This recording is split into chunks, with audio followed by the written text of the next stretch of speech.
Hi all, welcome to திரவோல் TNPSC. இப்போ வந்து நம்ம தமிழ்நாடு அக்ரி பட்ஜெட் வந்து பார்க்கலாம். 2026க்கானது ஆகஸ்ட் 6ஆம் தேதி வெளியிட்டிருந்தாங்க. நம்மளோட விவசாயத்துறை அமைச்சர் யாருன்னா வினோத். இதில் வந்து நான் அக்ரி பட்ஜெட் ஃபுல்லாகவே அனலைஸ் பண்ணிவிட்டு அதில் முக்கியமான 50 பாயிண்ட்ஸு அண்ட் அதுக்கான டீட்டெயில்ஸ் ஃபுல்லாகவே இன்க்ளூட் பண்ணியிருக்கேன். அண்ட் அது மட்டும் இல்லாமல் விவசாயம் சார்ந்த நிறையா திட்டங்கள், டேட்டா இந்த மாதிரி நிறைய இன்க்ளூட் பண்ணியிருக்கேன். ஸோ கண்டிப்பாக பாருங்கள். அக்ரி பட்ஜெட் மட்டும் இல்லாமல் அக்ரி சார்ந்த எல்லா, அதாவது யூனிட் 9ல் கவர் ஆகிற நிறையா பாயிண்ட்ஸ் வந்து உள்ளே இருக்குது. ஸோ மிஸ் பண்ணாதீங்க. அதே மாதிரி இந்த வீடியோ எண்டில் வந்து ஒரு 10 குவிஸ் வந்து கேட்டிருக்கேன் பேஸ்ட் ஆன் இந்த பட்ஜெட்டை வச்சு. ஸோ அதையும் வந்து எல்லாருமே அட்டன் பண்ண ட்ரை பண்ணுங்கள். கண்டிப்பாக யூஸ்ஃபுல்லாக இருக்கும். ஸோ ஃபஸ்ட் வந்து குறள் கொடுத்துருந்தாங்க. உழுவார் உலகத்தார் காணி அஃதாற்றாது எழுவாரை எல்லாம் பொறுத்து. அதாவது வந்து உழவர் வந்து அச்சாணி போன்று இருக்காங்க, மற்ற தொழில் செய்தவர் எல்லாரையுமே வந்து உழவர் தான் வந்து தாங்கிட்டு இருக்காங்க அப்படின்னு சொல்ல வராங்க. ஓகேவா? அடுத்து வந்து பசுமை புரட்சி. ஆக்சுவலி அதில் ஒரு லைன் தான் இதை பற்றி கொடுத்துருந்தாங்க. ஆனால் நான் அதை வச்சு புக்லேருந்து நிறையா டேட்டா எடுத்திருக்கேன். ஓகேவா? ஸோ பசுமை புரட்சி நம்மளுக்கு தெரியும் 1966 வந்திருக்கும். எம்எஸ் சுவாமிநாதன் வந்து இந்தியா லெவலில் கொண்டு வந்திருப்பாரு. அதே உலக லெவலில் கொண்டு வந்தது வந்து நார்மன் பொர்லாக். ஸோ ஜென்ரலாக வந்து பசுமை புரட்சின்னு தந்தைன்னு கேட்டால் நார்மன் பொர்லாக் தான் போடணும். இந்தியாவின் பசுமை புரட்சின்னு மென்ஷன் பண்ணி கேட்டால் தான் எம்எஸ் சுவாமிநாதன் போடணும். ஓகேவா? ஸோ 1966 இன்ட்ரடியூஸ் பண்ணுறாரு.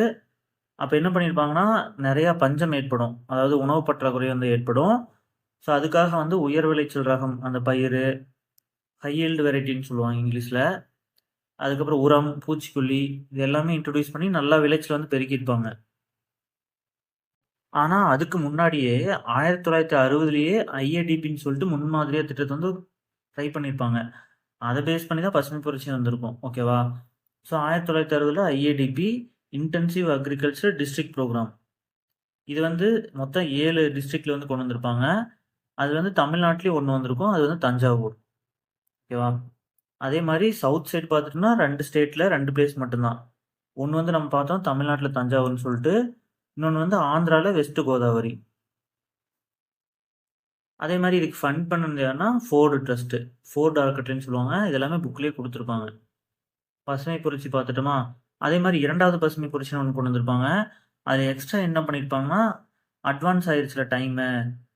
ஸோ ஜெனட்டிக்லி மாடிஃபைட் கிராப்ஸும் இன்ட்ரடியூஸ் பண்ணியிருப்பாங்க இதில். நெக்ஸ்ட் வந்து எஃபிஓ, ஃபார்மர் ப்ரொடியூசர் ஆர்கனைசேஷன். இது எப்படின்னா ஒரு சங்கம் மாதிரி எல்லா ஃபார்மரும் சேர்ந்து ஒரு அமைப்பு உருவாக்கி அதில் வந்து எல்லாருமே பயன்பெற மாதிரி வரும். இதில் வந்து முக்கியமாக அந்த ஏஜென்சி வந்து கேட்பாங்க. 3 ஏஜென்சி இருக்குது. SFAC, NABARD, NCDC. எஸ்எஃப்ஏசினா நம்மளுக்கு தெரியும் ஸ்மால் ஃபார்மர் அக்ரிகல்ச்சர் கன்சோர்டியம் வரும். நபார்டு நம்மளுக்கு தெரியும். என்சிடிசினா national cooperative development corporation. Next வந்து உழவன் ஆப் பற்றி கொடுத்துருந்தாங்க. இது வந்து 2018 வந்திருக்கும். இதே வருஷம் தூண்டில் ஆப்பு, காவலன் எஸ்ஓஎஸ் ஆப் இதுவும் வந்திருக்கும். அதே மாதிரி இது ஆல்ரெடி நம்ம பார்த்துருந்தோம். வேளாண்மைக்குன்னு தனி பட்ஜெட் எப்போ ஸ்டார்ட் பண்ணியிருப்பாங்கன்னா 2021. இது அந்த பட்ஜெட்டில் வந்து ஒரு டயலாக் மாதிரி கொடுத்துருந்தாங்க. மேபி 1 மார்க்கில் கேட்கலாங்கிறதுக்காக கொடுத்துருக்கோம். ஓகேவா? ஒரு அரசு வல்லரசு ஆவதற்கு முன் எந்த அரசாக மாற வேண்டும் அப்படின்னு கேட்கலாம். விவசாய அரசாக மாற வேண்டும். இது வந்து அலோகேட் பண்ண அமௌண்ட்டு இந்த வருஷம் 58,374 கோடி. அடுத்து வந்து குறுவை சாகுபடி பற்றி கொடுத்துருந்தாங்க. இது நம்ம ஷார்ட்கட் ஜேஜே. ஓகேவா? ஜூன், ஜூலை இந்த 2 மாதம் தான் குறுவை சாகுபடி வரும். அதில் வந்து அந்த பாசனத்துக்காக 134 கோடி அது வந்து அலோகேட் பண்ணியிருந்தாங்க. நம்மளுக்கு தெரியும் டெல்டா, நான் டெல்டான்னு 2ஆக பிரிக்கலாம். தமிழ்நாட்டில் டெல்டா வந்து 9 டிஸ்ட்ரிக்ட் கவர் ஆகும். அதே நான் டெல்டா வந்து 29 டிஸ்ட்ரிக்ட். மொத்தமாக சேர்த்து 134 கோடி வந்து கொடுத்துருக்காங்க. அடுத்து ஃபசல் பீமா யோஜனா பற்றி கொடுத்துருந்தாங்க. இது என்னன்னா தமிழ்நாட்டில் மொத்தம் 37 டிஸ்ட்ரிக்ட் தான் கவர் ஆகுது. எந்த டிஸ்ட்ரிக்ட் வந்து கவர் ஆகாதுன்னு கேட்கலாம். ஓகேவா? சென்னை வந்து இது கவர் ஆகாது. ஏன்னா அங்கே அதிகமாக விவசாய நிலங்கள் வந்து கம்மி. ஸோ அங்கே வந்து கவர் ஆகாது. மொத்தம் 37 டிஸ்ட்ரிக்ட் மட்டும்தான். இது வந்து 14 கிளஸ்டராக பிரிச்சிருக்காங்களாம். அதுவும் தெரிஞ்சுங்க. அதே மாதிரி டேட் வந்து 2016 பிப்ரவரி 18 வரும். நெக்ஸ்ட் வந்து சூப்பர் எலினோ. இது என்னன்னா அந்த பசிபிக் அந்த டயராமில் போட்டிருக்கோம்ல, சென்டர் அண்ட் ஈஸ்ட் பசிபிக்கில் கடல் மேற்பரப்பு வெப்பநிலை வந்து நார்மலாக இயல்பாக இருக்கிற வெப்பநிலையை விட 2 டிகிரி செல்சியஸ் அதிகமாகும். ஃபார் எக்ஸாம்பிள் இப்போ 27°C இருக்குன்னா 29 மாறுறப்ப என்ன ஆகும்னா இந்தியாவில் இருக்கிற குளிர்காற்று ஃபுல்லாக இங்கே நோக்கி வந்துடும், அதாவது பசிபிக் பெருங்கடல் நோக்கி வந்துடும். அப்போ இந்தியாவில் வந்து மழை பெய்யாது, அதனால வறட்சி ஏற்படும். ஸோ இப்போ வந்து அந்த மாதிரி சுச்சுவேஷன் தான் இருக்குன்னு சொல்கிறாங்க. ஓகேவா? இதனால தமிழ்நாட்டில் எத்தனை டிஸ்ட்ரிக்ட் பாதிப்படையுதுன்னா 12 டிஸ்ட்ரிக்ட் பாதிப்படையுது. இதுக்கு முன்னாடி சிஏல என்ன சொல்லியிருந்தாங்கன்னா தமிழ்நாடு அக்ரி யூனிவர்சிட்டி வந்து ஒரு பிளான் மாதிரி கிரியேட் பண்ணி எல்லா டிஸ்ட்ரிக்ட் வந்து கொடுத்துருக்குன்னு சொன்னாங்க. இப்போ அது மட்டும் இல்லாமல் ஒரு ஆலோசனை குழு வந்து போட்டிருக்காங்க, ஹை லெவல் அட்வைசரி கமிட்டின்னு சொல்லிட்டு. அதுக்கு ஹெட் யாருன்னா கமிஷனர் ஆஃப் ரெவன்யூ அட்மினிஸ்ட்ரேஷன். அவர் வந்து ஒரு அசிஸ்டன்ட் செக்ரட்டரி கேட்டரில் இருக்கிறவர். அவர் தான் வந்து ஹெட்டாக இருப்பார். மொத்தம் 7 மெம்பர்ஸ் இருப்பாங்க அதில். இந்த குழு வந்து எது கீழே செயல்படுனா TNDRRA, Tamil Nadu disaster risk reduction agency. Next 8th point பார்த்துட்டிங்கன்னா பெங்களூரா மேங்கோ பற்றி கொடுத்துருந்தாங்க. இது ஜஸ்ட் மேங்கோ நல்லா தெரிஞ்சுக்கங்க, மேபி பெங்களூரான கொடுத்துட்டு என்னென்னு வந்து கேட்கலாம். அதே மாதிரி இவங்க வந்து சென்ட்ரல் கவர்மெண்ட்டோட மார்க்கெட் இன்டர்வென்ஷன் ஸ்கீம் கீழே வந்து அப்ரூவல் வாங்கியிருக்காங்க. இது என்னென்னா இப்போ எம்எஸ்பிலாம் பார்க்குறோம்ல, அந்த வந்து காரிப் ராவி இந்த மாதிரி பயிர்களுக்கெல்லாம் வரும். அங்கே வந்து ஃப்ரூட்ஸ் அண்ட் வெஜிடபிள்ஸ் பற்றி கொடுத்துருக்க மாட்டாங்க. ஸோ அதுக்குன்னு சொல்லிட்டு சென்ட்ரல் கவர்மெண்ட் வந்து ஒரு ஸ்கீம் வச்சுருக்காங்க. அதுக்கு பேர் தான் மார்க்கெட் இன்டர்வென்ஷன் ஸ்கீம். இப்போ வந்து ஏதோ ஒரு அழுகிற நிலை வந்தாலோ இல்லை வந்து விலை வந்து கம்மியானாலோ சென்ட்ரல் கவர்மெண்ட் வந்து எம்எஸ்பி மாதிரி இந்த ஃப்ரூட்ஸ்க்கெல்லாம் கொடுப்பாங்க. அதுக்கு பேர் தான் மார்க்கெட் இன்டர்வென்ஷன் ஸ்கீம். இதை பற்றி பின்னாடி கொடுத்துருக்காங்க தக்காளி வெங்காயத்துக்கெல்லாம். ஸோ அங்கே வந்து பார்த்துக்கலாம் டீட்டெயிலாக. நெக்ஸ்ட்டு உணவு உற்பத்தி டார்கெட் வந்து தமிழ்நாடு வந்து ஃபிக்ஸ் பண்ணியிருக்காங்க. ஆனால் இது என்னென்னா 5 இயர்ஸ்க்கே வந்து 131 லட்சம் மெட்ரிக் டன் தான் சொல்கிறாங்க. மெட்ரிக் டன்னா உள்ள டன் தான் 1000 கிலோ. அதே 1 இயர்க்கு இப்போ 2026லேருந்து 27 வரைக்குமே அதில் கிட்டத்தட்ட 6 லட்சம் மெட்ரிக் டன் மட்டும் இல்லாமல் மீதி ஃபுல்லாகவே அச்சீவ் பண்ண ட்ரை பண்ணுறாங்க. அதாவது 125 லட்சம் மெட்ரிக் டன் வந்து 2026-27 டார்கெட் வச்சுருக்காங்க. நெக்ஸ்ட் 10th பாயிண்ட் வந்து அக்ரிக்கு வந்து ஃப்ரீ எலக்ட்ரிசிட்டி, அதுக்கு வந்து அமௌண்ட் அலோகேட் பண்ணியிருந்தாங்க. நம்ம வந்து என்ன தெரிஞ்சுக்கலாம்னா 1989 கலைஞர் பீரியடில் தான் இது இன்ட்ரடியூஸ் பண்ணியிருப்பாங்க. அடுத்து இது கொஞ்சம் பெரிய கண்டென்ட்டாக கொடுத்துருந்தாங்க. அதில் முக்கியமான பாயிண்ட்ஸ் மட்டும் பார்த்துக்கலாம். தமிழ்நாடு சாயில் ஹெல்த் மிஷன், இது என்னென்னா 5 இயர் ப்ராஜெக்ட்டு 600 கோடி வந்து அலோகேட் பண்ணியிருக்காங்க. இதில் என்ன பண்ண போகிறாங்கன்னா சாயில் ஹெல்த் கார்ட்ஸ் வந்து கொடுக்க போகிறாங்க. இதில் என்ன சொல்லியிருந்தாங்கன்னா புதுசாக வரவங்களுக்கு கிட்டத்தட்ட 1 லட்சம் ஹெல்த் கார்டு கொடுக்க போகிறோம், சாயில் ஹெல்த் கார்டு. அதே மாதிரி ஆல்ரெடி அந்த நம்பர் வச்சுருவங்களுக்கு ஒரு 3 லேக் ஹெல்த் கார்டு வந்து கொடுக்க போகிறோம் அப்படின்னு சொல்லியிருந்தாங்க. ஸோ மொத்தம் 1+3 ஞாபகம் வச்சுங்க. அதே மாதிரி சென்ட்ரல் கவர்மெண்ட் வந்து சாயில் ஹெல்த் கார்டு எப்போ இன்ட்ரடியூஸ் பண்ணியிருப்பாங்கன்னா 2015. அதுக்கப்புறம் இந்த பசுந்தாள் உரம் இருக்குங்கள, அந்த சணப்பு கொழிஞ்சி ஒரு செடி வந்து வளர விட்டு அங்கேயே வந்து உழவு ஓட்டிடுவாங்க, அதுவே அப்படியே உரமாக பயன்படும்ல. ஸோ அந்த மாதிரி இதை பயன்படுத்தணும். அதுக்கப்புறம் கிராப் பூஸ்டர்ஸ்ன்னு சொல்லிட்டு ஒரு 3 கொடுத்துருக்காங்க. இது நம்ம ஷார்ட்கட் மாதிரி போட்டு பார்த்துக்கலாம். இப்போ காட்டன் ப்ளஸ்னால் அது வந்து பருத்திக்கு காட்டன் ப்ளஸ்ஸு. பருத்திக்கு வந்து இந்த இப்போ ஹாஸ்பிட்டலாம் போனால் ப்ளஸ் மாதிரி தானே இது போடுவாங்க ஒரு புண்ணானா. ஸோ அது வந்து காட்டன் ப்ளஸ்னால் ஹாஸ்பிட்டல் வச்சு அமைச்சுக்கலாம் ஷார்ட்கட்டு. அதே மாதிரி சுகர் கேன் பூஸ்ட் அமைச்சுக்கலாம். சுகர் கேன் ஜூஸ், கரும்பு ஜூஸ் வந்து குடித்தா அது பூஸ்ட் ஆகும்னு அமைச்சுக்கலாம். ஸோ சுகர் கேனுக்கு பூஸ்டர்னு வரும். ரைஸ்க்கு வந்து ப்ளூம்னு வரும். ஓகேவா? ரைஸ் வந்து அறுவடை பண்ணுறோம், so ப்ளூமு. Cotton plus, sugar cane booster, rice Bloom, இதெல்லாமே வந்து கிராப் பூஸ்டராக வந்து பயன்படுத்த போகிறாங்க.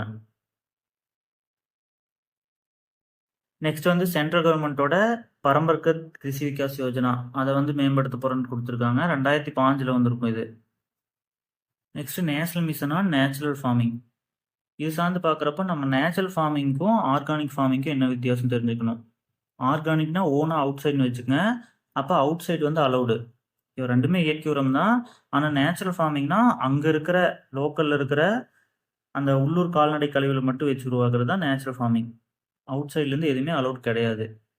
அதே ஆர்கானிக் ஃபார்மிங்னா ஓனாக அவுட் சைடுன்னு சொன்னோமா, அப்போ அவுட் சைட்லேருந்து அலோவ் பண்ணுவாங்க. ஆர்கானிக் ஃபார்மிங்கில் டாப் ஸ்டேட் எதுனா மத்திய பிரதேசம். இது என்ன சொல்ல வந்தாங்கன்னா மொத்தமாக மண்புழு உரத்துக்கு வந்து கிட்டத்தட்ட 10 கோடி வந்து அலோகேட் பண்ணியிருக்காங்க. நெக்ஸ்ட் வந்து நேஷ்னல் ஆர்கானிக் ப்ரொடக்ஷன் ப்ரோக்ராம். இது கீழே வந்து ஸ்கோப் சர்டிஃபிகேட்னு ஒன்று கொடுக்குறாங்க. ஓகேவா? இது ஃப்ரீயாக தான் கொடுக்குறாங்க. அதுக்கு தமிழில் பேர் வந்து வாய்ப்பு சான்றிதழ். அந்த நேச்சுரல் ஃபார்மிங் பண்ணுறவங்களுக்காக இது கொடுத்துருக்காங்க. அடுத்து ஒரு method alternate wet and dry method, நீர்மறைய நீர் கட்டும் முறை. இது என்னன்னா, இப்போ நெல் வயல்லாம் பார்த்தீங்கன்னா ஃபுல்லாக தண்ணி நின்றுட்டே இருக்கும். இதனால் 2 பிரச்சனை. ஒன்று வந்து தண்ணி பற்றாக்குறை ஏற்படலாம், இன்னொன்று அதே மாதிரி மீத்தேன் வந்து கிரியேட் ஆகும். ஸோ இது ரெண்டுமே டேஞ்சரானது. ஸோ அதுக்காக வந்து இந்த மெத்தட் வந்து கொண்டு வந்திருக்காங்க. இது என்னன்னா, ஒரு குறிப்பிட்ட காலத்தில் மட்டும் தண்ணி வந்து அலோவ் பண்ணிட்டு மீதி வந்து தண்ணி இல்லாமல் வச்சுக்கிறது. அதான் நீர்மறைய நீர் கட்டும் முறை. அடுத்து வந்து உழவர் ஏஐ மிஷன். இது நம்ம ஜஸ்ட் உழவன் ஆப் மாதிரி தான் ஏஐ யூஸ் பண்ண போகிறாங்க. இது ரொம்ப முக்கியம். அடுத்து 13வது Tamil Nadu millet mission, Tamil Nadu micro millet mission. நம்ம தமிழ்நாடு மில்லட் மிஷன் வந்து ஃபெமிலியராக கேட்டது தான். 2023 வந்திருக்கும். அதே வருஷம் தான் ஐநா சபையும் அங்கே வந்து சொல்லியிருப்பாங்க 2023 வந்து தமிழ்நாடு மில்லட் மிஷன் சொல்லிட்டு. சரி, யுனைடெட் நேஷனும் இதே மாதிரி சிறுதானிய இயக்கத்தை வந்து சொல்லியிருப்பாங்க 2023.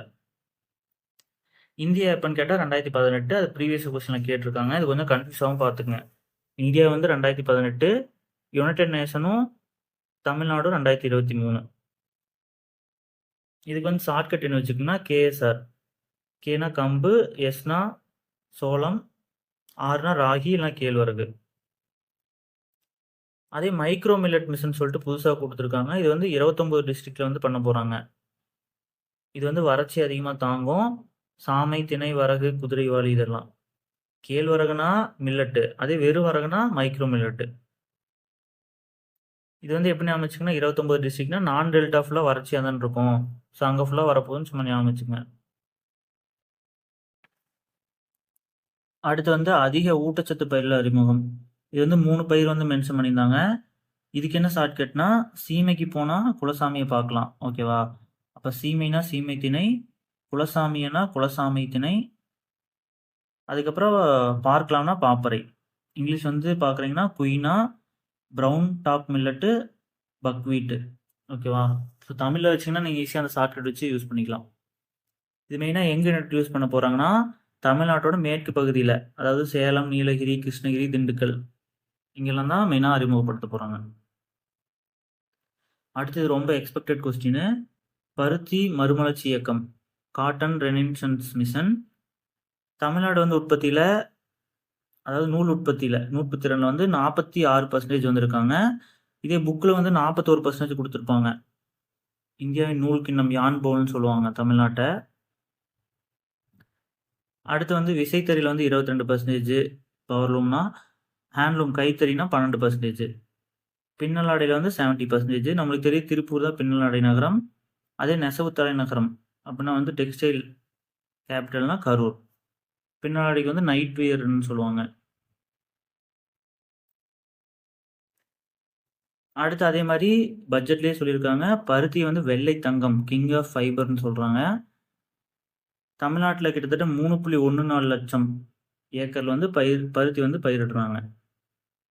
இதில் என்ன நம்மளுக்கு பிரச்சனைனா, இப்போது நம்மளுக்கு வந்து அதிகமாக வந்து பருத்தி தேவைப்படுது. கிட்டத்தட்ட 120 லட்சம் பொதி வந்து தேவைப்படுது. இங்கிலீஷ் வந்து பேல்ஸ்ன்னு சொல்கிறாங்க. ஆனால் அதில் நம்மளுக்கு 50,000 பொதிகள் தான் வந்து நம்மளால் உற்பத்தி பண்ண முடியுது. ஓகேவா? 120 லட்சத்தில் வெறும் 50,000 தான் நம்மளால் பண்ண முடியுது. ஸோ அதுக்காக தான் இந்த இயக்கம் வந்து கொண்டு வந்திருக்காங்க. 98% வந்து நம்ம அதர் ஸ்டேட்லேருந்து தான் இம்போர்ட் பண்ணிகிட்ருக்கோம். நெக்ஸ்ட் வந்து வேளாண் காடுகள் திட்டம், அக்ரோ ஃபாரஸ்ட்.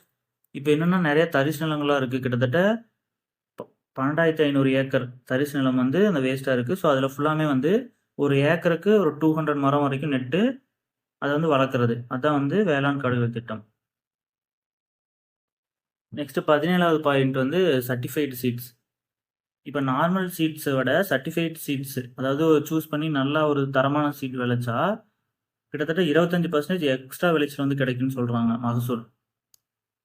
இதுக்கு வந்து யார் ஃபண்ட் பண்ணுறாங்கன்னா தமிழ்நாடு சீட் டெவலப்மெண்ட் ஏஜென்சி. அடுத்து காட்டுப்பன்றி சேத தடுப்பு திட்டம். இப்போ நம்ம விவசாய நிலத்துலாம் நிறையா அது பிரச்சனை இருக்கும். காட்டுப்பன்றி வந்து அந்த பயிரை ஃபுல்லாக அழிச்சிரும். இங்கிலீஷ் வந்து வைல்ட் போர்னு சொல்லுவாங்க. இதுக்காக வந்து நிறைய இனிஷியேட்டிவ்ஸ் வந்து கொடுத்துருந்தாங்க. அதில் முக்கியமானது வந்து பார்த்துட்டிங்கன்னா தமிழ்நாடு அக்ரி யூனிவர்சிட்டி வந்து திரவ வடிவிலான காட்டுப்பன்றி விரட்டி அதை வந்து இன்ட்ரடியூஸ் பண்ணியிருக்காங்க. அதாவது லிக்விட் வைல்ட் போர் ரெப்பலண்ட். நெக்ஸ்ட் வந்து அம்பேத்கர் வேளாண் உதவி திட்டம். இது வந்து எஸ்சி எஸ்டிக்காக மானியம் கொடுக்க போறாங்க. இது 3 விதமா சொல்லியிருந்தாங்க. அந்த இயந்திரங்கள் இந்த மாதிரி இதுக்கெல்லாம் 70% மானியம். அதே சோலார் பவர் பம்ப் செட் மட்டும்னா 80%. இல்ல சுத்தமா தண்ணியே இல்லைன்னா புன்செய் நிலத்துல என்ன பண்றாங்கன்னா போர் போட்டு சோலார் பவர் பம்ப் செட் வந்து ஒரு 300 பேத்துக்கு ஃப்ரீயா பண்ணி கொடுக்குறாங்க. மெயினா அது புன்செய் நிலத்துல. இதே பின்னாடி அந்த பட்ஜெட் எடுத்தீங்கன்னா 49 பாயிண்ட்ல என்ன கொடுத்துருப்பாங்கன்னா டீசல் பம்ப் செட்டுக்கு மாறாக அந்த சோலார் பவர்டு பம்ப் செட் வந்து கிட்டத்தட்ட 1000 விவசாயிகளுக்கு வந்து ஃப்ரீயா கொடுக்க போறேன்னு சொல்லியிருக்காங்க. ஓகே, ஸோ அந்த போர்வெல் இந்த மாதிரி புன்செய் நிலத்துனா 300, டீசல் இதுக்கு மாறாகன்னு கேட்டால் 1000 விவசாயிகளுக்கு. அடுத்து இது ரொம்ப எக்ஸ்பெக்டட் கொஸ்டின். அவார்ட்ஸு 3 விதமாக பிரிச்சிருக்காங்க. ஃபஸ்ட்டு அஞ்சலி அம்மாலாம் ஸ்டேட் லெவலு, வெற்றி விவசாயினா டிஸ்ட்ரிக்ட் லெவலு, அதே நம்மாழ்வார்னா ஜென்ரலாக கொடுத்துருக்காங்க இயற்கை வேளாண்மைக்கு, ஓகே, ஆர்கானிக் ஃபார்மிங்க்கு. ஸோ அஞ்சலி அம்மாள் ஸ்டேட் லெவலில் பார்த்துட்டிங்கன்னா இது 10x3 = 13 அமைச்சுங்க. அதாவது 10 பயிரை சூஸ் பண்ணியிருப்பாங்க. ஒவ்வொரு பயிர்லையும் டாப் 3 விவசாயிகளுக்கு வந்து ப்ரைஸ் கொடுப்பாங்க. ப்ரைஸ் மணி எவ்வளோன்னா ஃபஸ்ட் ப்ரைஸ்க்கு 2.5 லேக்கு, செகண்ட் ப்ரைஸ்க்கு வந்து 1.5 லேக்கு, தேர்டுக்கு வந்து 1 லேக்கு. அதே வெற்றி விவசாயி வந்து டிஸ்ட்ரிக்ட் லெவலு, இதில் வந்து மொத்தம் 9 பயிர், அங்கே வந்து 10 பயிர் இங்கே 9 ஆக்கிக்கிறாங்க. அதே ப்ரைஸ் வந்து அங்கே 3, இங்கே வந்து 2 ஆக்கிக்கிறாங்க. ஸோ 9x2ன்னு வச்சுக்கலாம். ஆனால் 18 வராது, இங்கே வந்து 19 வருது. ஓகேவா, அது என்ன கணக்குன்னு தெரில. மொத்தம் 2 ப்ரைஸ் கொடுக்குறாங்க ஒவ்வொரு பயிருக்கும். அது வந்து ஃபர்ஸ்ட் ப்ரைஸ் வந்து 50,000, செகண்ட் ப்ரைஸ் வந்து 25,000. ஆனால் மொத்தமாக 19 கொடுக்குறாங்க. அது பார்ப்போம், ஜியோ வந்தால் தான் நம்மளுக்கு தெரியும் எப்படி அது 90 ஆகுதுன்னு. நெக்ஸ்ட் நம்மாழ்வார் பொறுத்தளவு ஆர்கானிக் ஃபார்மிங் அதில் சிறந்து விளங்குற 5 விவசாயி சூஸ் பண்ணி ஒவ்வொருத்தருக்கும் தலா 2 லட்சம் வந்து கொடுப்பாங்க. நெக்ஸ்ட் வந்து சீட் ப்ராசஸிங் யூனிட், விதை சுத்திகரிப்பு நிலையம். இது வந்து 3 பிளேஸ் சொல்கிறாங்க. ஒன்று வந்து சேலம் கங்கவள்ளி, இன்னொன்று தூத்துக்குடி கிள்ளிக்குளம், விழுப்புரம் இருவேல்பட்டு. இது எப்படி அமைச்சுக்கலாம்னா சேலமில் வந்து மரவள்ளி அது வந்து ரொம்ப ஃபேமஸ்ஸு, ஸோ கங்கவள்ளின்னு அமைச்சுக்கலாம். அடுத்து தூத்துக்குடியில் கிள்ளிக்குளம். இதுக்கு முன்னாடி சிஏல வந்து அள்ளிக்குளம் பார்த்துருக்கோம். அங்கே வந்து அந்த ஸ்பேஸ் பார்க் சம்மந்தம் வரப்போகுது. அந்த இன்ஸ்பேஸ் வந்து கூட 100 கோடி ஏதோ ஸ்பான்சர் பண்ணி எல்லாம் கொண்டு வர மாதிரி சொல்லிட்டு இருந்தாங்க. அது வந்து அள்ளிக்குளம், குலசேகரப்பட்டினத்துக்கு அருகில் தூத்துக்குடியில். இது வந்து கிள்ளிக்குளம். அடுத்து விழுப்புரத்தில் வந்து இருவேல்பட்டு, 2 வேல்பட்டு விழுந்துட்டான் அப்படின்னு அமைச்சுக்கலாம். அடுத்து வந்து சர்க்கரைத்துறை, ஒவ்வொரு டிபார்ட்மெண்ட் வைஸாக கொடுத்துருக்காங்க. ஸோ சுகர் டிபார்ட்மெண்ட்டில் வந்து கள்ளக்குறிச்சி, அங்கே ஒரு சுகர் பிளான்ட் வந்து இருக்குது, கோஆப்ரேட்டிவ் டிபார்ட்மெண்ட்கானது. ஸோ அதில் வந்து எத்தனால் உற்பத்தி வந்து பாசிபிளான்னு வந்து ஆராய போகிறேன்னு சொல்லியிருக்காங்க. இதை சார்ந்து பார்க்குறப்போ E20 எத்தனால் வந்து 20% கலக்கிறதுக்கான டார்கெட் வந்து 2030 வச்சுருந்தாங்க. ஆனால் 5 இயர்ஸ் முன்னாடி 2025 அதை வந்து அச்சீவ் பண்ணிட்டாங்க. இது வந்து 4 ஜென்ரேஷன் இருக்கும். ஃபர்ஸ்ட் ஜென்ரேஷன் வந்து எப்படி எத்தனால் ப்ரொடியூஸ் பண்ணுவாங்கன்னா டைரெக்டாக அந்த ஃபுட் கிராப்ஸே யூஸ் பண்ணிப்பாங்க. பட் இதனால் நிறையா வந்து உணவு பற்றாக்குறை ஏற்படும். அதனால் செகண்ட் ஜென்ரேஷன் வந்து மெயினாக யூஸ் பண்ணுவாங்க. அது வந்து அந்த அக்ரி வேஸ்ட்டை யூஸ் பண்ணி ப்ரொடியூஸ் பண்ணுறது. தேர்ட் ஜென்ரேஷன் வந்து ஆல்கே பாசி, ஃபோர்த் ஜென்ரேஷன் வந்து ஜெனட்டிக்கலி மாடிஃபைட் கிராப்ஸு. நெக்ஸ்ட் வந்து 23வது பாயிண்ட் வந்து தோட்டக்கலைத்துறை. இதில் வந்து இந்த நம்ம சொட்டு நீர் பாசனம் திட்டம் இருக்குங்கள, சென்ட்ரல் லெவலில் 2015 கிருஷி சிஞ்சாய் யோஜனான்னு வந்திருக்கும். அதே மாதிரி இவங்க வந்து 100% மானியம் வந்து மைக்ரோ அண்ட் ஸ்மால் ஃபார்மர்ஸ் கொடுக்குறாங்க. ஓகேவா, மைக்ரோன்னு நம்மளுக்கு தெரியும், 1 ஹெக்டர் கீழே இருக்கிற விவசாயி. ஸ்மால்னா 1 to 2 ஹெக்டர். இவங்களுக்கு வந்து 100% மானியம் கொடுக்குறாங்க. மற்ற ஃபார்மர்க்கெலாம் 75% மானியம். அடுத்து வந்து பனை மரத்தை பற்றி ஒரு ஃபேமஸாக கொடுத்துருந்தாங்க, கற்பக விருட்சம்னு சொல்கிறாங்க. ஏன்னா மற்ற எந்த ஒரு மரம் வந்து வாடினாலும் இது எப்பவுமே வாடாது. நெக்ஸ்ட் 24வது பாயிண்ட் வந்து வெற்றி இல்லத்தரசி திட்டம். இது என்னன்னா, இப்போ சிட்டிலாம் பார்த்துட்டிங்கன்னா லேண்ட் வந்து இருக்காது, அதனால மாடியிலேயே வந்து வீட்டு தோட்டம் மாதிரி வச்சு இந்த காய்கறியெல்லாம் அவங்களே உற்பத்தி பண்ணுவாங்க. இந்த மாதிரி வந்து மாடி வீட்டு தோட்டத்தில் ரசாயன உரம் இல்லாமல் வந்து ஊக்குவிக்கிறது தான் வெற்றி இல்லத்தரசி திட்டம். இதுக்கு வந்து 10 கோடி ரூபா ஒதுக்கியிருக்காங்க. Next micro green scheme. Micro green என்னன்னு சொல்கிறாங்கன்னா அந்த தளிர்கீரை. அதாவது இப்போ ஒரு பயிர் வந்து ஃபுல்லாக வளர்ச்சி அடைந்து அதை சாப்பிட்றத விட கிட்டத்தட்ட 7 to 21 நாளுக்குள்ளேயே ஒரு நாற்றா வந்து வச்சு அதை வந்து சாப்பிட்டா 40 மடங்கு அதிக ஊட்டச்சத்து கிடைக்குதுங்கிறாங்க. எக்ஸாம்பிளுக்கு நிறையா கொடுத்துருந்தாங்க. அது வந்து பர்கோலி, முட்டைக்கோசு, முள்ளங்கி இந்த மாதிரி பயிர்களோட 7 to 21 நாள் நாற்றை வந்து சாப்பிட்டா 40 மடங்கு அதிக ஊட்டச்சத்து கிடைக்குன்னு சொல்ல வராங்க. நெக்ஸ்ட் இந்த தென்னை மரத்தில் வந்து வெள்ளை ஈ அந்த தென்னை மரத்தை ஃபுல்லாக நாசமாக்கும். ஸோ அதை கட்டுப்படுத்துறதுக்கு வந்து 2 பொருளை வந்து இன்ட்ரடியூஸ் பண்ண போகிறாங்க, அதாவது ஆராய போகிறாங்க. இதுக்கான உற்பத்தி மையங்களும் அமைக்க போகிறாங்க. ஓகேவா? ஸோ அது 2 என்னென்ன அந்த பொருள்னால், ஒன்று வந்து சியில் ஆரம்பிக்கும், ஒன்று ஐஎஃப்னு வரும். ஸோ மொத்தமாக ஷார்ட்கட்காக சிஏஎஃப்னு வச்சுருக்கோம். ஓகேவா? சீனா கிரைசோபெர்லா, இன்னொன்று ஐஎஃப்னா ஐசாரியா ஃபியூமசோர்சியா. ஓகேவா? ஸோ அது பார்த்துக்கங்க ப்ரொனன்சியேஷன். சிஐஎஃப்னு ஷார்ட்கட்டு. நெக்ஸ்ட்டு 27வது பாயிண்ட் வந்து எம்எஸ்பி பற்றி கொடுத்துருந்தாங்க. ஸோ நம்மளுக்கு தெரியும் மொத்தம் 22 + 1 அதுதான் வந்து எம்எஸ்பிக்கான இது. அப்படின்னா என்னென்னா மொத்தம் 22 பயிர்களுக்கு வந்து டைரெக்டாக கொடுப்பாங்க. காரிப்பில் 14, ராபியில் வந்து 6, மீதி 2 வந்து கமர்ஷியல் வரும். ஒன்று வந்து கோப்ரா, இன்னொன்று வந்து ஜூட்டு. ஜூட்னா சணல், கோப்ரானா அந்த கொப்பரை தேங்காய் அந்த மாதிரி வரும். அதை பற்றி தான் அந்த பட்ஜெட்டில் வந்து கொடுத்துருந்தாங்க. கரும்புக்கு வந்து அந்த ஒன்று எக்ஸ்ட்ரா எதுக்கு வருதுன்னா ஃபேர் அண்ட் ரெனுமரேஷன் ப்ரைஸ்ன்னு சொல்லுவாங்க, எஃப்ஆர்பி. அது தனியாக வந்துடும். இந்த ப்ரைஸை வந்து யார் வந்து சஜஸ்ட் பண்ணுவாங்கன்னா CACP, commission for agriculture cost and price. Next மானாவாரி நிலம்னா அந்த மலை மட்டும் நம்பிட்டு இருக்கிற நிலம். அங்கே வந்து புளி அந்த மரம் இருக்கலாம், புளிய மர சாகுபடிக்கு வந்து பரிந்துரை பண்ணுறாங்க. எங்கெங்கன்னா தர்மபுரி, கிருஷ்ணகிரி, ராமநாதபுரம், தூத்துக்குடி. இதெல்லாமே அதிக வறட்சி இருக்கிற பகுதிகள். இங்கே தான் வந்து சொல்கிறாங்க. அதெல்லாமே எக்ஸ்ட்ரா திண்டுக்கல், திருச்சின்னு கொடுத்துருந்தாங்க. இது லைட்டாக பார்த்துங்க ஜஸ்ட். நெக்ஸ்ட் வந்து ஸ்பைசஸ், சுவைதாளி பயிர்கள்னு சொல்கிறாங்க. அது கொஞ்சம் தமிழில் பார்த்துக்குங்க. ஓகேவா? பட்டினப்பாளையில் வந்து 2 ஸ்பைஸ் பற்றி கொடுத்துருப்பாங்க. ஒன்று வந்து மஞ்சள், ஒன்று இஞ்சி. இப்போ எக்ஸ்ட்ரா இவங்க வந்து பூண்டை இன்க்ளூட் பண்ணி அதை டெவலப் பண்ண போகிறாங்க. அதுக்கப்புறம் வெங்காயம் வந்து பருவகால பயிர்னு ஒரு வேர்டு வந்து கொடுத்துருந்தாங்க, அதையும் பார்த்துக்குங்க. இது ரொம்ப முக்கியம். அந்த புற்றுநோய் செல்களை வந்து எதிர்க்கும் தன்மையுடையது எதுக்குன்னா முள் சீத்தா, இங்கிலீஷ் வந்து சோர்ஸ் ஆஃப். அடுத்து வந்து நடவு செடி, அந்த நர்சரி ஃபார்ம் இருக்கும்ல, அது வந்து 51 ஏக்கரில் வந்து எங்கே வரும்னா திருவள்ளூர். நெக்ஸ்ட் 31வது வந்து நகர்ப்புற எழிலூட்டல். இது வந்து என்னென்னா அந்த நகர்ப்புறத்தில் அந்த புல்தரை, வீட்டு தோட்டம் இந்த மாதிரிலாம் வந்து டெவலப் பண்ணுறது. இது யார் வந்து ஏஜென்சியாக இருக்கிறாங்கன்னா TANHOTA. ஓகேவா? Tan ஹூடான்னு அமைச்சுங்க, Tamil Nadu horticulture development agency. Next வெற்றி வான்மகள் திட்டம். வான்மகள் என்னன்னா வானத்தில் பறக்கிறதா. ஸோ அப்போ ட்ரோன் வச்சு சொல்லியிருக்காங்க. மொத்தம் 500 மெம்பருக்கு வந்து ட்ரைனிங் கொடுக்க போகிறாங்க. அதில் 100 பேர் பெண்கள் கட்டாயமாக இருக்குன்னு சொல்கிறாங்க. ஓகேவா? ஸோ மொத்த பெண்கள்லாம் 50 பேர்த்த மட்டும் அதில் சூஸ் பண்ணி என்ன பண்ண போகிறாங்கன்னா 50% வந்து மானியம் கொடுக்க போகிறாங்க ட்ரோன்ஸ் வாங்குறதுக்கு. ஓகேவா? மொத்தம் 500 பேர், அதில் 100 பேர் பெண்கள் கட்டாயமாக இருக்கணும். அதில் 50 பெண்களை சூஸ் பண்ணி 50% மானியம் கொடுக்க போகிறாங்க. ஓகேவா? இதுக்கு வந்து ட்ரைனிங் கொடுக்குறது யாருன்னா remote pilot training organisation, Tamil Nadu agri university கீழே இருக்கிற ரிமோட் பைலட் ட்ரைனிங் ஆர்கனைசேஷன். சர்வதேச பெண் விவசாய ஆண்டு நமக்கு தெரியும் 2026. அடுத்து பண்ணை குட்டை அமைக்கிறதுக்கு இதெல்லாம் ஜஸ்டிட் மாதிரி வச்சுங்க. மொத்தம் 500 வந்து புதுசாக வந்து இது பண்ண போகிறாங்க. அதுக்கு வந்து 100% மானியமும், ஆல்ரெடி இருக்கிற 500 வந்து தூர் வர போகிறாங்க. அதுக்கு ஒரு 75% மானியமும் அதுக்கு கொடுக்க போகிறாங்க. நெக்ஸ்ட் வந்து ப்ளூ கிரீன் ஹார்டிகல்ச்சர் பார்க், நீல பசுமை தோட்டக்கலை பூங்கா. இது என்னன்னா இப்போ கடல் நீர் இருக்குதுன்னா அதுக்கு மேற்பகுதியில் வந்து கொஞ்சம் நன்னீர் இருக்கும், உவர் நீருக்கு மேலே. ஓகேவா? அதை யூஸ் பண்ணி ஒரு பயிரிடல், அதுதான் வந்து ப்ளூ கிரீன் ஹார்டிகல்ச்சர் பார்க்ஸு.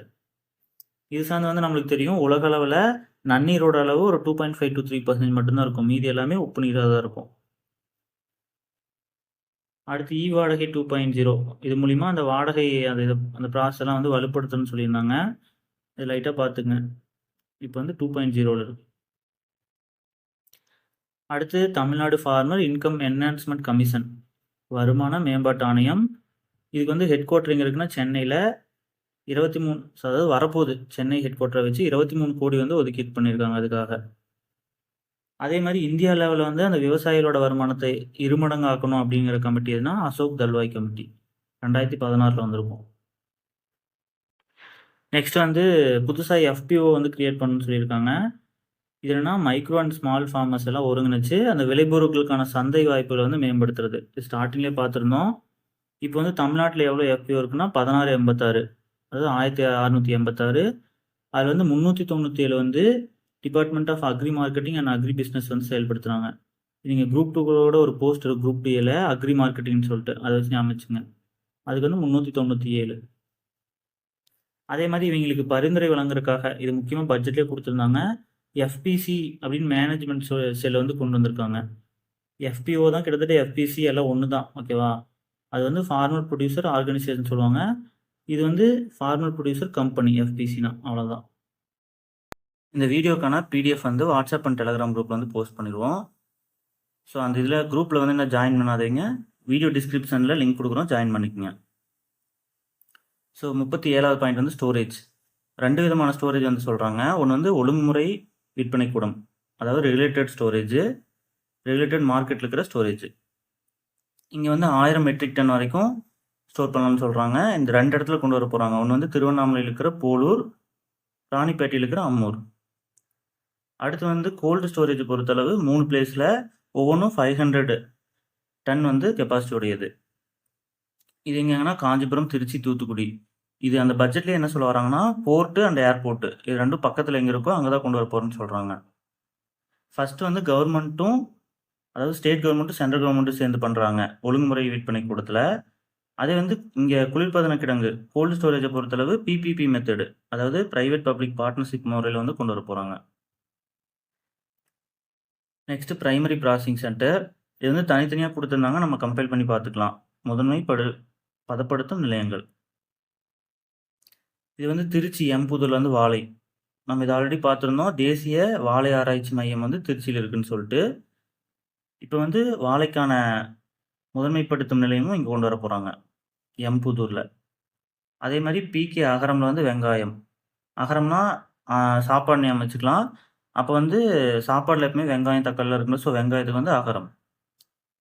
திண்டுக்கல்லில் வந்து புளி, வேடச்சந்தூரில் வந்து முருங்கை, பெரம்பலூர் செட்டிக்குளம்ல வந்து வெங்காயம். வெங்காயம் வந்து இதுலேயும் 2 இடத்துல வருது. புதுக்கோட்டையில் வந்து தென்னை, கிருஷ்ணகிரி, போச்சம்பள்ளியில் வந்து எக்ஸ்போர்ட் ஃபெசிலிட்டியோடு சேர்ந்த அந்த முதன்மை பதப்படுத்தும் நிலையம் வந்து வரப்போகுது. மற்றதெல்லாம் நார்மலு, இது மட்டும் தனியாக மென்ஷன் பண்ணி கொடுத்துருக்காங்க, ஸோ நல்லா பார்த்துங்க. கிருஷ்ணகிரி, போச்சம்பள்ளியில் எக்ஸ்போர்ட் ஃபெசிலிட்டியோட முதன்மை பதப்படுத்தும் நிலையம். நீங்கள் இதே வந்து தெலுங்கானாவில் ஒரு போச்சம்பள்ளி வந்து பார்த்துருப்போம், புக்லேயே கொடுத்துருப்பாங்க. அது வந்து இந்த பூமிதான இயக்கம் 1951 வந்திருக்கும்ல, பூதான் மூமெண்ட்டு, வினோபா பாவே கூட நடத்தியிருப்பார். அதுக்கு இன்னொரு பேரும் சொல்கிறாங்க, பிளட்லெஸ் ரெவல்யூஷன் சொல்லிட்டு. ஓகேவா? 1951 வந்திருக்கும். அது ஒரு போச்சம்பள்ளி தான், ஆனால் அது தெலுங்கானாவில் இருக்கிறது. ஸோ ஜஸ்ட் ரீகால்காக கொடுத்துருக்கேன், பார்த்துக்குங்க. நெக்ஸ்ட்டு வந்து உழவர் சந்தை வந்து ஒரு 10 வந்து புனரமைப்பு பண்ண போகிறோன்னு சொல்லியிருக்காங்க. உழவர் சந்தை நம்மளுக்கு தெரியும், 1999 வந்திருக்கும். தமிழ்நாட்டில் வந்து மொத்தமாக 194 இருக்குன்னு கொடுத்துருக்காங்க. அதே மாதிரி அது தனியாக பாயிண்ட் கொடுத்துருந்தாங்க. அந்த 194 உழவர் சந்தையிலுமே டிஜிட்டல் போர்டு வந்து வைக்க போகிறாங்க. அதில் வந்து அந்த பொருளோட அன்னன்னைக்கு என்ன விலை எல்லாமே வந்து டிஸ்பிளே ஆகும். சமத்துவபுரம் இது சும்மா எக்ஸ்ட்ரா ரீகால்காக 1997 to 98 கொண்டு வந்திருப்பாங்க. இது எல்லாமே அடிக்கடி மேட்ச்சில் கேட்குறது, உழவர் சந்தை, சமத்துவபுரம்லாம். ஸோ பார்த்துக்குங்க. நெக்ஸ்ட் இது தனி திட்டமாக கொண்டு வந்திருந்தாங்க, எய்ம் ஈசி, அதாவது agricultural intelligence and market excellence centre. இதில் என்ன பண்ண போகிறாங்கன்னா, நம்ம இவ்வளோ நேரம் பார்த்தோம்ல, எஃபிஓ, உழவர் சந்தை, ஈனாம், இது எல்லாத்தையும் மெர்ஜ் பண்ணி அதில் கொஞ்சம் ஆட் பண்ண போகிறாங்க. Artificial intelligence, GIS, geographical information system, இது எல்லாத்தையும் இன்க்ளூட் பண்ணி ஃபார்மர்ஸ்க்கு வந்து டேட்டாவாக கொடுக்க போகிறாங்க. அவங்களுக்கு ஆக்சசிபிளாக ஈஸியாக வந்து அண்டர்ஸ்டாண்ட் பண்ணுற மாதிரி டேட்டாவை கொடுக்க போகிறாங்க. ஓகேவா? அதாவது இது எல்லாத்தையும் மெர்ஜ் பண்ணி ஈஸியாக ஒரே இடத்துல எல்லா இன்ஃபர்மேஷனும் அவங்களுக்கு கிடைக்கும். நம்ம பார்த்த 1686 எஃபிஓ வந்து தமிழ்நாட்டில் இருக்குது. 1686, 194 உழவர் சந்தை, 213 ஈனாம் இருக்குது. ஈனாம்கான ஆக்ட் நம்மளுக்கு தெரியும், 2016. இதை வந்து என்னென்னா ஏபிஎம்சின்னு ஃபஸ்ட்டு ஸ்டார்ட் பண்ணியிருப்பாங்க. அது வந்து 2003 சட்டம் வந்து ஸ்டார்ட் பண்ணியிருப்பாங்க, ஒவ்வொரு ஸ்டேட்லையும் தனித்தனியாக. அது எல்லாத்தையும் இந்தியா லெவலில் மெர்ஜ் பண்ணின்னு சொல்லி கொண்டு வந்தது தான் ஈனாம் 2016. இது வந்து பிஎஸ்ஆர்எஃப், அதாவது எம்ஐஎஸ்ன்னு நம்ம ஒன்று ஸ்டார்டிங்கில் சொல்கிறப்போ சொல்லியிருந்தேன். இந்த அழுகின பொருளெல்லாம் வந்து, அதாவது எம்எஸ்பியில் வராத இந்த அழுகக்கூடிய பழம், காய்கறி எல்லாத்தையும் வந்து ஆதரவு விலை கொடுக்கறது தான் இது மார்க்கெட் இன்டர்வென்ஷன் ஸ்கீம். அது சென்ட்ரல் கவர்மெண்ட்டோடது. அதான் மத்திய அரசின் திட்டம் எம்எஸ்பியில் கவர் ஆகாத பழம் காய்கறிகளுக்கு இது பொருந்தும். ஓகேவா? இதில் வந்து சென்ட்ரலும் ஸ்டேட்டும் 50-50 வந்து ஃபண்ட் போட போகிறாங்க. இது வந்து பிஎம் ஆசா திட்டத்தோட இன்டகிரேட் பண்ணியிருக்காங்கன்னு சொல்கிறாங்க. இது ஒரு கன்ஃபியூசிங் பாயிண்ட்டு. பிஎம் ஆசால 2 இருக்கு. ஓகேவா? அந்த ஏஏஎஸ்ஹெச்ஏ, இன்னொன்று வந்து ஏஎஸ்ஹெச்ஏ. ஏ ஒரு ஏ வர்றது வந்து ஏஎஸ்ஹெச்ஏ வந்து என்னன்னா அக்ரெடிட்டட் சோசியல் ஹெல்த் ஆக்டிவிஸ்ட்டு. அது வந்து நம்ம ஹெல்த் சம்மந்தமாக பார்ப்போம். ஓகேவா? அவங்க வந்து அந்த ஒவ்வொரு வீட்லேயும் போயிட்டு அந்த கர்ப்பிணி பெண்களுக்கு வந்து மாத்திரை கொடுக்கறது, அவங்க ஊட்டச்சத்து செக் பண்ணுறது, இந்த மாதிரி பணியெல்லாம் பண்ணுவாங்க. அது வந்து ஒரு ஏ வருது ஆசா. 2 ஏ வந்துச்சுன்னா இந்த எம்ஐஎஸ் அந்த திட்டத்துக்கு கீழே வருது. ப்ரைஸ் ஸ்டெபிலைசிங்காக விலைநிலைப்படுத்துதல் சம்மந்தமாக வர்றது. இப்போ வந்து இதுக்காக அந்த தமிழ்நாடு 50% வந்து போடணும்ல, அதான் சொல்லியிருக்காங்க. ப்ரைஸ் ஸ்டெபிலைசிங் ரிவால்விங் ஃபண்டுன்னு சொல்லிட்டு 4,26,00,000 வந்து அதுக்காக ஒதுக்கீடு பண்ணியிருக்காங்க. நெக்ஸ்ட் வந்து நீலகிரி ஊட்டியில் ஆல்ரெடி வந்து ஹார்டிகல்ச்சர் ரிசர்ச் ஸ்டேஷன் ஒன்று இருக்குது. நீலகிரி பொறுத்தவரை என்னென்னா சில விளைச்சல்களையும் அதுக்கப்புறம் அதை வந்து சந்தைப்படுத்துறதுலையும் வந்து குளறுபடி இருக்குது, மார்க்கெட்டிங்லேயும். அதை வந்து சரி பண்ணுறதுக்காக ஹார்டிகல்ச்சர் ரிசர்ச் ஸ்டேஷன் ஒன்று உருவாக்கியிருந்தாங்க. அது இன்னும் இப்போ டெவலப் பண்ணி அக்ரிகல்ச்சர் டெக்னாலஜி ரிசர்ச் சென்டராக டெவலப் பண்ண போகிறாங்க. அதுக்காக 10 கோடி ரூபாய் ஒதுக்கீடு பண்ணியிருக்காங்க. நெக்ஸ்ட்டு நம்மாழ்வார் காலேஜ் தஞ்சை சாக்கோட்டையில் வந்து கொண்டு வர போகிறாங்க. இது மெயினாக எதுக்காகனா ஆர்கானிக் ஃபார்மிங். நம்ம பார்த்தோம் ஆர்கானிக் ஃபார்மிங்னா அவுட் சைடோட அந்த இதில் வந்து அலௌடு. ஓகேவா? அவுட் சைடு உரம் இதெல்லாம் வந்து அலௌடு. நேச்சுரல் ஃபார்மிங்னா அலௌடு இல்லை. ஸோ இங்கே வந்து என்ன காலேஜ் வரப்போகுதுன்னா ஆர்கானிக் ஃபார்மிங்க்கான காலேஜ் வரப்போகுது. நெக்ஸ்ட்டு எக்ஸ்போர்ட் ஓரியன்டட் டெக்னாலஜி ஹப்ஸ்ன்னு சொல்கிறாங்க. இது வந்து மொத்தம் 4 கொண்டு வர போகிறாங்க. ஒவ்வொன்றும் 1.5 crore, மொத்தம் 6 crore அலோகேட் பண்ணியிருக்காங்க. இதுக்கு வந்து மாம்பழத்துக்கு வந்து கிருஷ்ணகிரி பையூரில் பை ஃபுல்லாக மாம்பழம் கொண்டு போகணும் கிருஷ்ணருக்கு அப்படின்னு சொல்லி ஞாபகம் வச்சுங்க. மிளகாய்க்கு வந்து ராமநாதபுரம், தூத்துக்குடி 2மே வருது. மஞ்சளுக்கு வந்து ஈரோடு. ஓகேவா? மஞ்சள் ஈரோடு நம்ம ஈஸியாக போட்டலாம். பவானி சாகர் வந்து அந்த ஷார்ட்கட் வச்சுக்கலாம். ஓகேவா? கிருஷ்ணருக்கு பை. மிளகாய் வந்து 2 இடத்துல வருது, ராமநாதபுரம், தூத்துக்குடி. அதே மாதிரி இன்னொன்று கொடுத்துருந்தாங்க. இந்த ஃபர்ஸ்ட் இயரில் வந்து ஃபர்ஸ்ட் பேஜில் என்ன பண்ண போகிறாங்கன்னா 1000 விவசாயிகள் கண்டறியப்பட்டு சர்வதேச ஏற்றுமதி சந்தையுடன் வந்து அவங்களை இணைக்க போகிறாங்க. அவங்க டைரெக்டாக அங்கே எக்ஸ்போர்ட் பண்ணுற மாதிரி. Next TN apex Tamil Nadu food processing and agri export promotion corporation. இது என்ன பண்ண போகிறாங்கன்னா கிராஃப்ட்னு ஒரு இதை வந்து உருவாக்க போகிறாங்க, ஒரு சென்டர் மாதிரி. அது எங்கன்னா கோவையில் இருக்கிற தமிழ்நாடு அக்ரி யூனிவர்சிட்டியில் centre for refining and advancing technology. இது மெயினாக எதுக்குன்னா அந்த உணவு பதப்படுத்தல் தொழில்நுட்பத்தை வந்து மேம்பாடு செய்கிறதுக்காக. அந்த ஹைரார்க்கி மாதிரி ஞாபகம் வச்சுங்க, அது ஈஸியாக போட்டலாம். டிஎன் அப்பெக்ஸு, கிராஃப்ட், டிஎன்ஏயு அது ஃபஸ்ட்டு மனப்பாடம் பண்ணிட்டீங்கன்னா அது சார்ந்து நம்ம ஈஸியாக போட்டுக்கலாம். அதே மாதிரி இந்த டிஎன் அப்பெக்ஸோட மண்டல மையங்கள் ஜோனல் சென்டர்ஸ் வந்து எங்கே வரப்போகுதுன்னா திருச்சி அண்ட் கோவையில் வந்து வரப்போகுது. நெக்ஸ்ட் டிஎன்சிஎஸ்சி பற்றி கொடுத்துருந்தாங்க, தமிழ்நாடு சிவில் சப்ளை கார்பரேஷன். இவங்களோட முக்கிய பணி நம்மளுக்கு தெரியும். எம்எஸ்பி ப்ரைஸில் வாங்குற அந்த பொருளெல்லாம் வந்து எஃப்சிஐ மூலிமா வாங்கி ஸ்டோர் பண்ணி பிடிஎஸ்க்கு வந்து டிஸ்ட்ரிபியூட் பண்ணுவாங்க. வந்து தமிழ்நாட்டில் எப்போ வந்திருக்குன்னா 1972. அது இயர் முக்கியமாக பார்த்துக்கோங்க. அடுத்து ரொம்ப எக்ஸ்பெக்டட் கொஸ்டின். இதுக்கு முன்னாடி பருத்தி பார்த்தோம், பருத்தி மறுமலர்ச்சி இயக்கம். அதுலேயும் ரொம்ப டேட்டா முக்கியம். பால் வளம் இதுவும் ரொம்ப டேட்டா முக்கியம். ஏன்னா இது 2மே ப்ரீவியஸ் கொஸ்டின் அடிக்கடி கேட்டது. தனிநபர் கிடைப்பளவு தமிழ்நாட்டில் ஒருத்தருக்கு எவ்வளோ கிராம் பால் வந்து கிடைக்குன்னு ஆல்ரெடி கேட்டிருக்காங்க. இப்போ வந்து 407 கிராம் கிடைக்குதான்.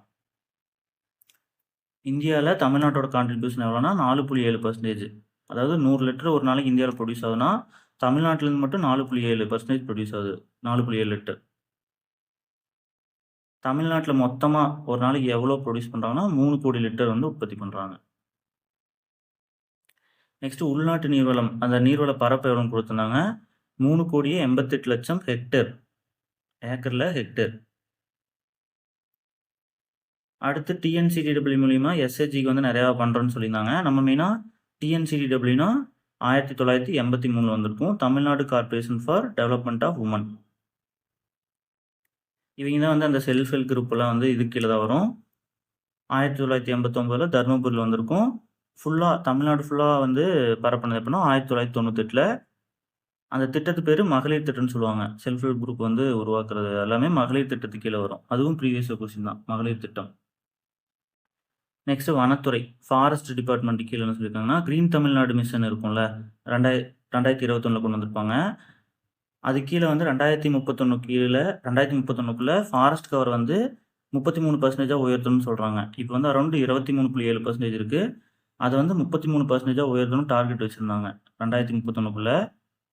ஸோ அது இந்த வருஷம் என்ன பண்ண போகிறாங்கன்னா 35,51,000 மரங்கள் வந்து நட போகிறாங்க. அடுத்து DILRMP. இது என்னென்னா சென்ட்ரல் கவர்மெண்ட்டோட ஒரு ப்ராஜெக்ட்டு. விவசாயிகளோட டேட்டா ஃபுல்லாக டிஜிட்டலைஸ் பண்ணுறது. அது பண்ணி என்ன பண்ண போகிறாங்கன்னா ஃபார்மர் ஐடி க்ரியேட் பண்ணுவாங்க, ஒவ்வொரு ஃபார்மருக்கு ஒரு ஐடி.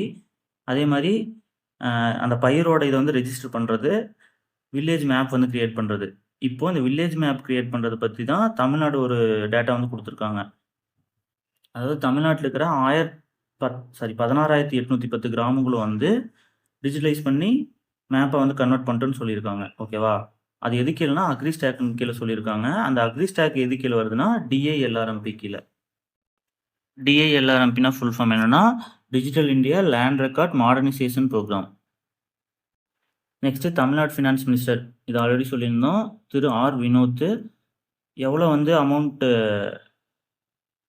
அதாவது டார்கெட் வச்சுருக்காங்கன்னா இது ஜென்ரலாகவே போன பட்ஜெட்லேயே சொல்லியிருந்தாங்க. ஜென்ரலாக சொல்கிறது தான் 2035 to 36க்குள்ளே $1.5 trillion வந்து நம்ம அச்சீவ் பண்ணணும். அதான் டார்கெட். இதுக்கு முன்னாடி வந்து 2030க்குள்ளே 1 trillion வச்சுருந்தாங்க.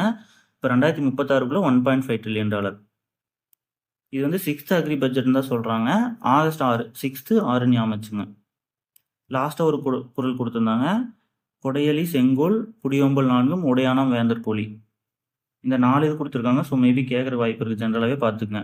இதில் வந்து கொடைனா ஈகை, அலினா கருணைன்னு சொல்கிறாங்க. ரெண்டும் ஒரே மாதிரி கிட்டத்தட்ட மீனிங் ஆகுது, பார்த்துங்க. கொடைனா ஈகை, அலினா கருணை. செங்கோல்னா அந்த அரசன் வந்து நடுநிலை தவறாமல் ஆட்சி பண்ணுறது. அதாவது எந்த பக்கமும் வந்து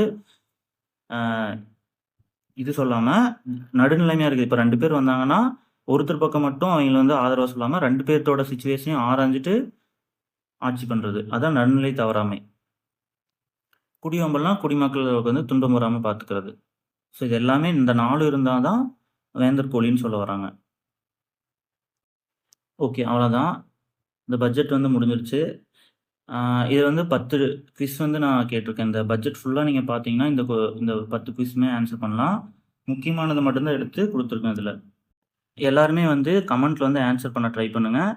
தெரிஞ்சதை பண்ணுங்கள். ஓகேவா? அப்போ தான் வந்து நம்மளுக்கு தப்பு பண்ண தான் கரெக்ட் பண்ணிக்க முடியும். இதுக்கான ஆன்சர் வந்து இந்த வீடியோக்கான டிஸ்கிரிப்ஷன் வந்து அப்டேட் பண்ணிடுவோம். ஸோ நீங்கள் ஆன்சர் பண்ணிட்டு கமெண்ட்டில் ஆன்சர் பண்ணிட்டு டிஸ்கிரிப்ஷன் வந்து ஆன்சர் செக் பண்ணிக்கோங்க கரெக்டாக இருக்கான்னு சொல்லிட்டு.